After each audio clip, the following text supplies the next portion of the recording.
welcome back to my channel. I hope you're all doing well out there. And today we're going to make the case for physical media yet again. But before we get into it, do me a favor, like, comment, and subscribe. I greatly would appreciate that. Also, as always, a shameless plug for my TeePublic store. I'll leave a link for that in the description box below.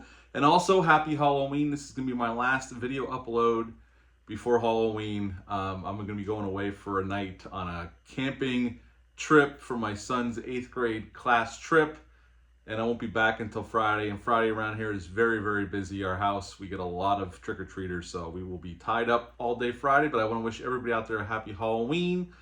And today we're going to talk about a brand new physical release. Matter of fact, I just got this today, just got released today. Their Arrow video release for John Carpenter's In the Mouth of Madness. We will go through this box after we talk about the film, show you what's inside. We'll talk about some of the special features on here. But first, and the transfer, of course, and the sound, all the most important things for a physical media release. But let's get into the movie itself. In the Mouth of Madness came out February 3rd of 1994. It's rated R. It's an hour and 35 minutes long, had a budget of $8 million, and upon release it only made 8.9, sadly, although it did very, very well overseas. Who directed this film is none other than my favorite horror director, one of my favorite directors, period, is John Carpenter. I know he's been on X a lot and in the news for what he said about The Substance over the weekend. We're not going to get into that, but the man's allowed to have an opinion. He is one of the horror masters for sure. Now, he did not write this script. Michael DeLuca wrote this script. Michael DeLuca at the time was an executive producer over at New Line Cinema, and he had written other things, but he had written this in the vein, very much in the vein of H.P. Lovecraft. Carpenter turned it down initially, but then came around and accepted the job. He cast one of his cast members from Memoirs of an Invisible Man, Sam Neill, came in to star in this film as John Trent. He is an insurance fraud investigator, and his co-star is Julie Carmen, coming off of Fright Night Part 2 a couple years before this. She plays Linda Stiles. She works for this publishing company. Jurgen Prochnow plays Sutter Kane, the author that has disappeared, who John and Linda go and search for. Also, we have a great cast here besides those folks. We have David Warner, John Glover. We got Peter Jason, a Carpenter staple. We have Charlton Heston in this film, and Bernie Casey rounding out a stellar cast here. The cast is fantastic. Also, Viggo the Carpathian makes an appearance in this film as well once they get to Hobbs End, so look out for him as well. Now, In the Mouth of Madness is definitely John Carpenter's ode to H.P. Lovecraft. It's all over this movie. But pretty much, just to do a quick little review before we get into this disc, John Trent, again, is a fraud investigator for this insurance company. And the latest one is this publishing house is filing a claim for lost profits from the book that wasn't turned in from their hit author, Sutter Kane, who outsells everybody. And they don't know where he is, and he owes them a book. His deadline is passed, and they've already done press releases for the new book. The people are going crazy out there. They want this new book. So John goes off to Hobbs End in New Hampshire. He figures out that he's somewhere in New Hampshire, and Linda goes with him to this small town. It's not on any map. They happen upon it after some weird stuff goes on, and pretty much after that, we see everything just turn to shit as John's sanity slowly deteriorates until we get that awesome shot at the end of the film of him laughing manically in a movie theater by himself, watching himself on the big screen in a movie called In the Mouth of Madness, and that is the end of the film. Now, I skipped over a ton of stuff. If you've never seen this movie, I can't highly recommend it enough. To me, this is Carpenter's last masterpiece he's ever made in the 90s. Yes, Carpenter did have a masterpiece in the 90s, and it was this film right here. And John Carpenter's Vampires is a pretty damn good vampire movie. I just reviewed that last week. Love that movie. Now, what's to like about this film? Well, the cast.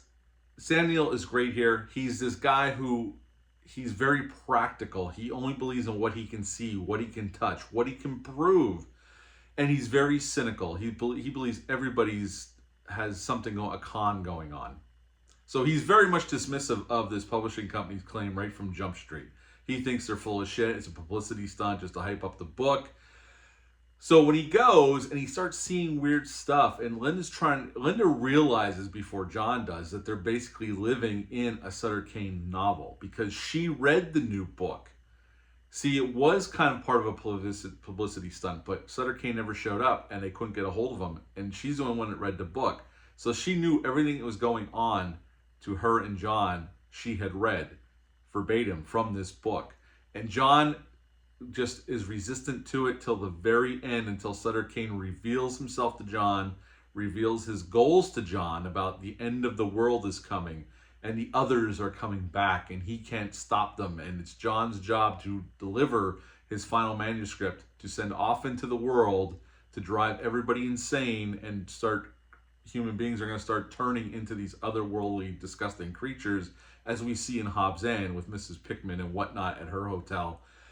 And Sam Neill plays this perfectly. His descent into madness, him on the bus when he's going back to New York City, and Sutter Kane shows up in his dream and he wakes up, he goes, "Did I ever tell you my favorite color is blue?" And he wakes up screaming when he looks around, everything's blue. Fantastic stuff. And Carpenter directs the shit out of this movie. It looks beautiful, has those Carpenter establishing shots, just very well done movie. Sadly, it did not do well upon release. The effects were done by K&B Effects. The effects monster make. There's a scene at the end where John's running out of this tunnel to go back to the real world, as Sutter Kane says it. And there's this wall of monsters behind him. It looks fantastic. The makeup effects look great here. There's a little bit of CGI when there's a part where Sutter Kane tears himself to open up the rift into the other, to let the others out. And it looks pretty good. Even in 4K, it still looks decent.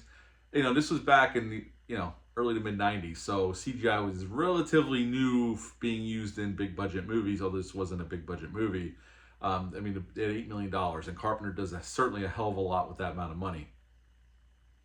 I love the story here. I love the breakdown of sanity and the world. This was the third entry in John Carpenter's Apocalypse trilogy, starting off with The Thing, Prince of Darkness, and then this one. And this very much is the end times. And they talk about it several times throughout the film. Because when we first meet John Trent, he's thrown into this insane asylum. And he starts telling, David Warner comes in as a doctor, and he tells David Warner how he got there to this point. Because they find him covered in crosses drawn on his face, on his clothes. And he knows he's better off in there. He even comes to the point where he says, I'm in no hurry to get out of here. I'm safer in here than out there. It's not going to be pretty. Whoever's left at the end, they're not going to have a good time of it. They do reference the end of the world many times in this film. And it definitely is the end of times. It's the end of days, for sure. And I love, there's a quote in this movie between Linda and John where John says, this is reality. You're talking, insane. And she's like, reality is only what we tell each other. And right now, the majority of people believe in your reality. But what if it shifted and you would find yourself very much alone? Something to that effect. It's not exact, but I love that little interaction with her and John. It just shows you where the movie is definitely going, and John's not going to have a good time of it as the movie heads towards its conclusion. So I think, the editing, the score, another John Carpenter, badass John Carpenter score, more of a rock score, but I really like it. I have it on CD. I love the score, as I do many of John Carpenter's scores. I think, honestly, at the end of the day, I don't have really any negatives with this film. I really love this film. I think it's definitely Carpenter's last masterpiece before the end of his career. After this, he would do Village of the Damned, and then he would do Escape from L.A., and then he would do Vampires, and then he would do Ghosts of Mars, and then the two Master of Horror episodes, which Cigarette Burns is really good. If you've never seen that, check that out. And then The Ward, and sadly he hasn't directed a movie in a very, very long time. But I will say, his 90s output gets a lot of shit, but I think this is a great movie, and Vampires is a really good, kick-ass vampire movie. This was all shot up in Canada. Hayden Christensen's first feature film. He's in this film as the paperboy, the kid on the bike. That is Hayden Christensen in this film. There's a part in this film where Julie Carmen, once she's kind of given herself over to Sutter Kane, she eats the keys. So John can't drive away, and those keys, she really does put them in her mouth and swallow them. They were made of pasta, so they were very much edible. The church in the film was actually a real church. It was a Russian Orthodox church. They happened to find it up in Canada, so it worked out for them. They got to use the church and shoot in the outside. They weren't allowed to shoot in the inside. That had to be built as a set. K&B Effects did all the makeup effects yet again, like I said. At the end of the day, I love this movie. I would give In the Mouth of Madness a 9.5 out of 10. 9.5 out of 10 for In the Mouth of Madness. Now, let's talk about this disc from Arrow Video.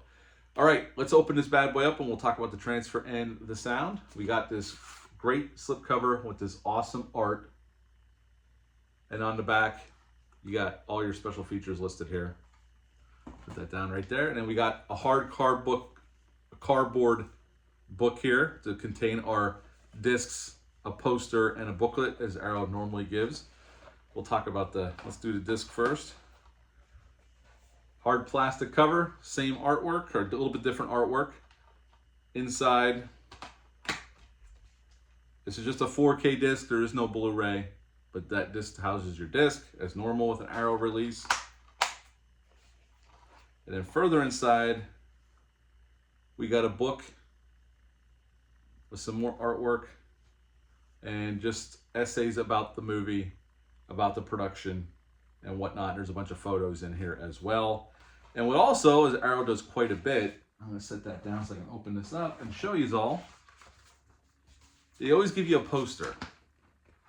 Okay, and I had the original, I still do, I think it's in my storage unit, the original one sheet they had out there in theaters. But one side is the artwork that was commissioned for the 4K disc. And the other side, I love this poster art, and you see this in the movie too. So that's the poster they give you in the set. I might have to get a frame and hang this on the wall. I always love this artwork. But that is what comes in this disc. Another stellar release by Arrow, as they always do. I don't think I've been disappointed by Arrow yet. But yes, so as for the transfer, they went back to the original 35mm camera negative. Arrow did the restoration, 4K scan, and I have the old Scream Factory Blu-ray.